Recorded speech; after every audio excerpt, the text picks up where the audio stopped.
eto na guys yung mga nakuha ko, na-order ko.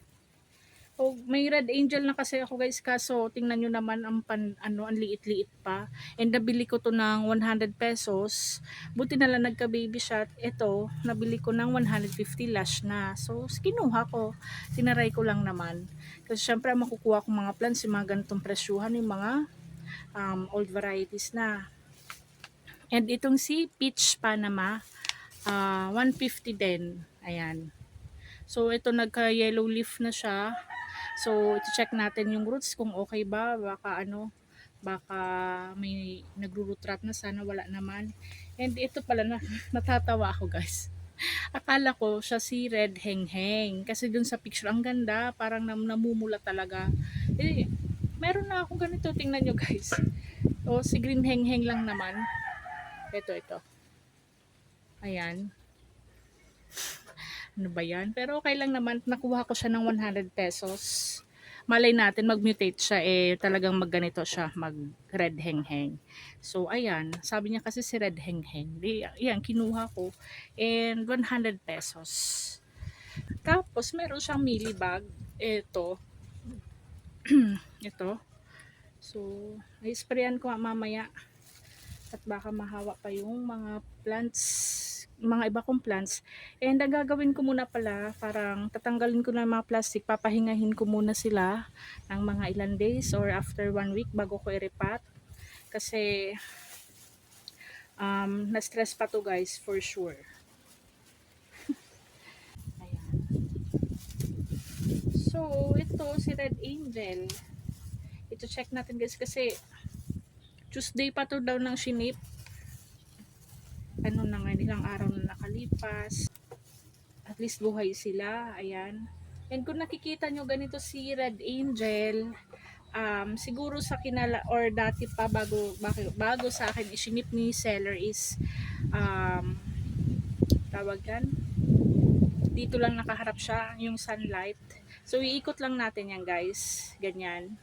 Para humarap siya sa sunlight. Ayan. So may mga brown spot yung dulo. Pero okay naman no, 150. And si Red Angel, ayan, napakaganda. And may flower na siya guys, mother type na siya. Ayan. Ganda ni Red Angel oh. Ito naman kasi ewan ko, bansot. Ayan, kaya kinuha ko pa kahit meron na ako. Try lang naman. Pero syempre, mas maganda sana kung ibang variety na lang, 'di ba? Kaso lang mahal eh. Ito kasi parang namurahan lang ako. Sige na nga. Tapos 'di ba meron na ako guys si Pink Panama. Gusto ko makumpleto si Pink, si Peach at si Red. Kaso may Red Panama siya. Ang pangit pa. 100 pesos tapos iilan dahon lang. Tinatawad ko sana ng 870 pesos. Para kako-sakto lang. Sabi niya 80 lang pero nagmahal daw pala kasi yung shipping fee ng Flash Express, hindi na 80%. Kaya ayun. Yan guys, oh. O diba? Parang gumanda na siya, parang nakahinga siya.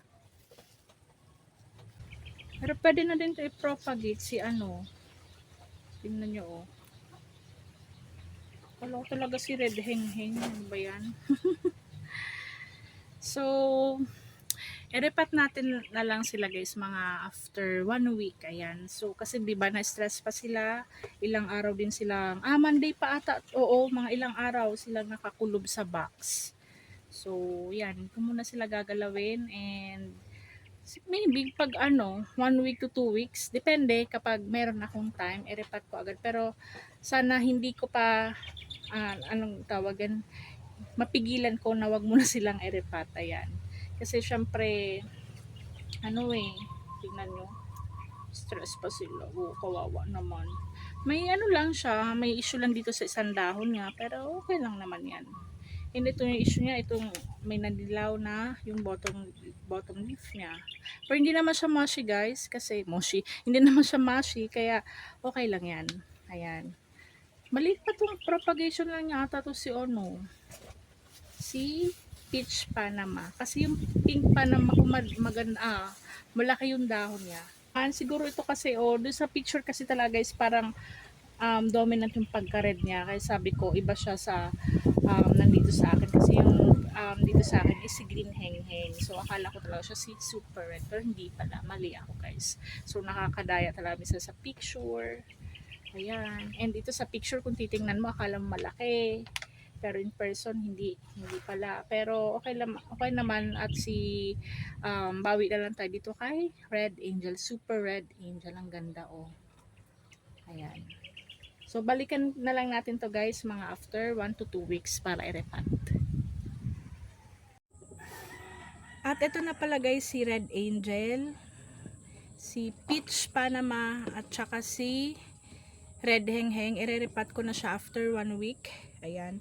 So, hindi na ako nakapaghintay. Sabi ko at least 2 weeks sana na at least maka-adjust siya dito. Kasi di ba na-stress to kasi ilang araw siya mga 5 days na nakakulob sa isang box. Brown out kasi ngayon guys, wala akong magawa. Kaya sabi ko habang nagpapalipas ng oras, ito i-repat ko na si Red Angel and si Peach Panama. Itong si Green Heng Heng, baka i-air layering ko muna siya. Hindi ko na muna siya gagalawin. Ito muna ang dalawa. Ayan, so para ma-check ko din yung soil mix, kung ano yung ginamit ni seller. Check natin. Oh. Ay, may narutrat na siya guys, oh. Alisin na natin to. So, mag-change na lang ako ng potting mix. Bale, ang ginamit sa kanya is Sphagnumos and Coco Peat. Ayan. So, ito, huhugasan ko lang tong mga roots niya. And, ibababad ko lang sa fungicide ng mga kahit 1 hour. Kasi ang pangit talaga guys, oh.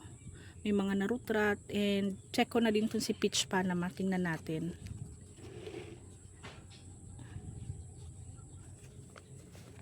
Pangit pala yung pagkakaano niya. Kasi, ito, feeling ko nabibili niya to ng mga 3-in-1.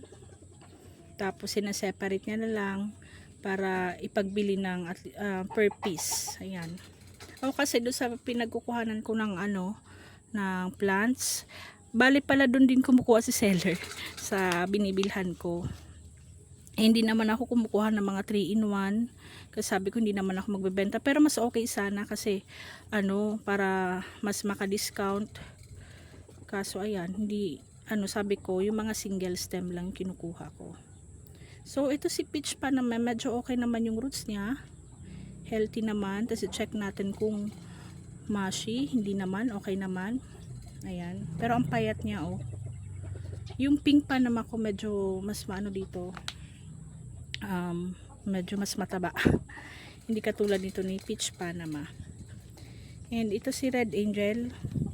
Hugasan ko lang, guys. And, ibabad ko sa fungicide. So, ito guys, pati si Peach Panama, inano ko na din sa fungicide. Napadami ata kasi yung pag-dilute ko ng fungicide. Ayan. So, medyo namamalat pala yung boses ko ngayon kasi meron akong ubo. Ang kati-kati ng lalamunan ko guys, sobra. Ay, tapon tuloy. Tapos ito, oh. So, hindi ko muna sana gagalawin si Peach Panama. Kasi sabi ko, pagsabayin ko na lang sila. Tapos itong si Green Heng Heng. Si Red Heng Heng. Kasi parang meron pang super red eh. Ito parang, sana mag-mutate pa siya guys. Ito oh. Ayan. At, so maghantay lang tayo ng mga ilang minutes. Kasi hindi ko na papatagal yung pagbabad nila kasi hindi naman siya hindi ko naman sila kinat at hindi naman na fungus, kaya at least mga mga 15 minutes ganyan. So unahin na natin to guys, si Peach Panama. Ayan. Kasi yung si mas gusto ko pa kasing ibabad na matagal si Super Red Angel. Nahirapan talaga guys magsalita. Ayan. So, kunti lang. Hindi ko masyadong pupunuin yung potting mix niya. Kasi kukunti lang naman yung ugat. At wala akong available na mas smaller pot. Ayan. Sana mapataba ko tong peach Panama. Sapaw pala to si ano. Alisin ko nga.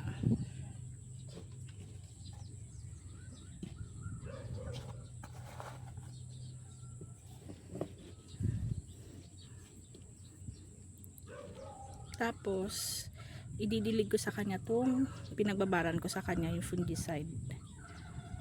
Ayan.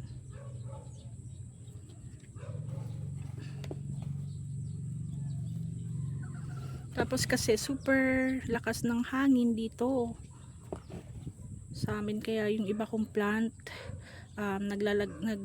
natutumba kasi nga malakas yung hangin. Tapos dun sa yung ginawa sa akin ni husband na plant trap, hindi ko rin muna nagagamit kasi ngayon kasi panahon malakas pa yung hangin kaya hindi ko pa mailipat dun yung ibang mga aglonema ko. Ayan na guys. So si peach Panama, sana lumaki siya, makapag-adjust na. Ayan. So ito na, mga 15 minutes ko na siyang nababal. Si Super Red Angel, napakaganda niya guys. Ayan. Ay, ano ba yan? Ito pala gagamitin ko.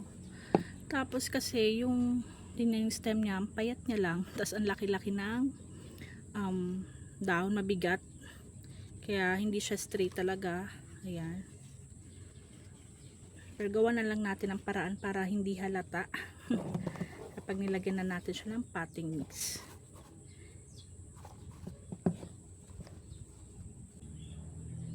At ito na guys, si Super Red Angel. Ang ganda And ididilig ko din sa kanya yung pinagbabara ng fungicide. Ayan. Tapos lalagay ko siya sa lilim na part muna. Hindi talaga siya guys ma-center kasi yung ugat niya naka baluktot. Kaya ayan muna, okay lang naman yan. Basta okay naman siya. And aalisin ko pala yung flower niya para hindi na makapag-agaw pa ng energy habang nagpapa-stable pa itong ating Red Angel. So cut na natin itong flower niya.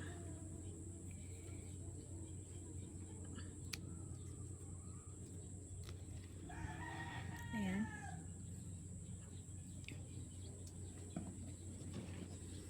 So ayan, dapat hindi na muna siya mastorbo. At ito si peach Panama. Meron pa pala guys white Panama bukod sa red. Tapos itong sige na nga, i-propagate natin itong si green hengheng para makita ko na din yung niya, ma-check ko yung roots niya kasi simula nung nakuha ko siya, hindi ko na-check yung roots.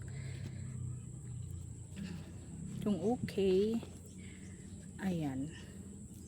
So ganito pala. Ang payat din niya. Kapag ganito minsan talaga mga guys, may fungus. Maybe. Ay, hindi naman. Malapit na.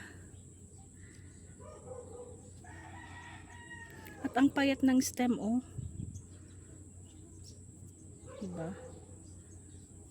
Tapos ito, pwede na to guys kasi nga matigas na. And alisin na natin tong flower. Ayan. Change potting mix na din ako. And may available pa ba akong pot? Wait lang guys.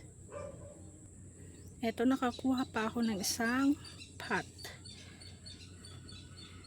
So, i-cut na natin dito guys.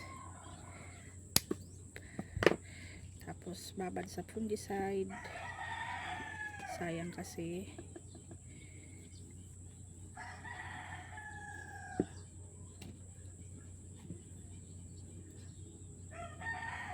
Ayan Ito. And ito na pala yung fungicide ko. Ano, pinagkakagat-kagat ng ano, may mga butas-butas na yan. Bibili ulit ako. Tsaka feeling ko hindi na siya masyadong ano, effective yung aking fungicide.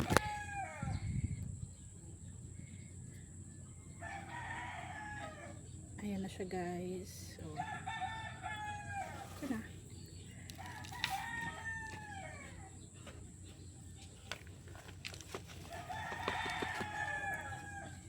Kulang pala yung ano ko, soil mix.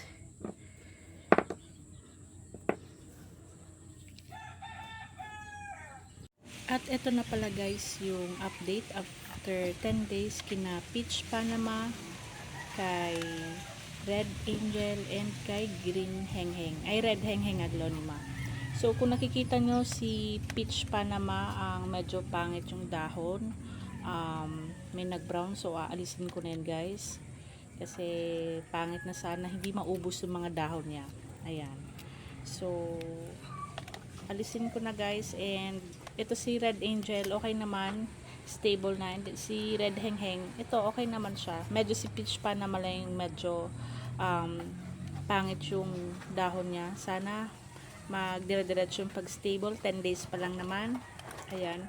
So magpapasalamat pala ako guys sa aking mga new subscriber. Maraming salamat. At yung mga hindi pa po nakakapag-subscribe, please subscribe, like, comment, and share po.